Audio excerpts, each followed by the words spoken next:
Hai, perkenalkan nama saya Fatia Azrina. Saya dari kelas 11 IPS 1 dan di video ini saya akan menjelaskan tentang aspek lingkungan dan usaha. Yang pertama, ada aspek lingkungan terbagi dua, yaitu pertama aspek lingkungan industri, yaitu mengarah kepada aspek persaingan di mana bisnis perusahaan berada. Yang kedua, ada aspek lingkungan hidup, yaitu yang mengacu pada analisis AMDAL. Yang kedua, ada analisis lingkungan industri. Apa saja ancaman-ancaman tersebut? Yang pertama, ancaman masuk pendatang baru. Yang kedua, persaingan sesama perusahaan di dalam industrinya. Yang ketiga, ancaman dari produk pengganti. 4, kekuatan tawar-menawar pembeli. 5, kekuatan tawar-menawar penduduk pemasok. Dan yang terakhir, ada pengaruh kekuatan stakeholder lainnya. Selanjutnya, ada ancaman masuk pendatang baru. Yang pertama, ada skala ekonomi. Yang kedua, ada diferensiasi produk. Yang ketiga, ada kecukupan modal, biaya peralihan, akses ke saluran distribusi, ketidakunggulan biaya independen, dan yang terakhir ada peraturan pemerintah. Oke, selanjutnya kita akan membahas tentang persaingan sesama perusahaan dalam industri. Di sini terdapat beberapa poin penting. Yang pertama, jumlah kompetitor, ada tingkat pertumbuhan industri, ada karakteristik produk, ada biaya tetap yang besar, ada kapasitas, dan ada hambatan keluar. Selanjutnya kita akan membahas tentang ancaman dari produk pengganti. Apa itu ancaman dari produk pengganti?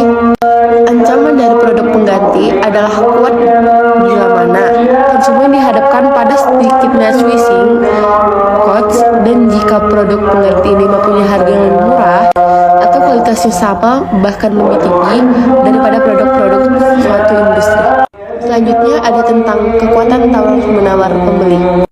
Apa saja kekuatan-kekuatan tersebut? Yang pertama, ada pembeli membeli dalam jumlah yang besar. Yang kedua, ada pembeli mampu memproduksi produk yang diperlukan. Yang ketiga, ada sifat produk yang tidak terdiferensiasi dari banyak pemasok. Yang keempat, ada switching cost pemasok adalah kecil.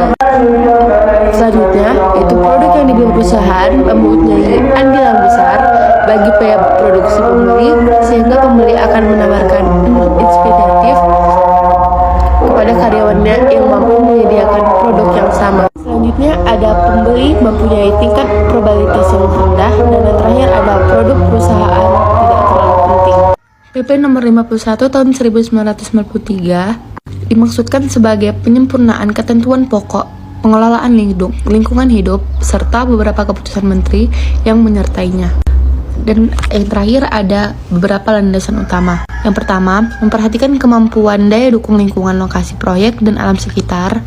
Kedua, mengelola penggunaan sumber daya alam secara bijaksana dengan merencanakan, memantau, dan mengendalikan secara bijaksana. Dan yang terakhir ada memperkecil dampak negatif dan memperbesar dampak positif. Sekian video presentasi dari saya. Apabila ada kesalahan saya mohon maaf. Terima kasih dan sampai jumpa.